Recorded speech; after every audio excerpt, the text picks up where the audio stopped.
Yan. Pogi. Oh. Yan ang ginagawa ni paring Lawrence. Yan ang nagbaback up. Yan o, everyday yan o, yan ang baback up niya. Yan. Pero itong paghihirap niya, darating din ng ano, magpo-full AC na rin yan. Magpo-full AC na yan, pag kunting pagtitiis lang yan. Sa laki ng hirap niya sa tipan niya, dilipat sa Molofisya yan. Doon niya magbahasig ng lagi mo sa Molofisya. Siyempre, wala na iba ipapadala, di si Loris lang andon. Ikaw ang i-request ko doon, Loy, kasi mas malapit ka ron. Sa Molofisya talaga yan, maniwala ka sa akin. 100% ako niyan. Papadala ng sulat. Pag nilagay ni Sir Mart sa sulat doon sa papel na yon, wala na magagawa yan sila. Kasi yun yung nakalagay sa papel.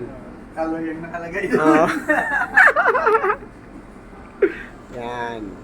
Yan yung kumpare ni Nitoy, si Lorin. Yan ang master ni Nitoy. Yan. Magpo-full AC na rin yan. Kunting pagtitiis. Baka buwan lang o 2 buwan na lang eh. Full AC na yan.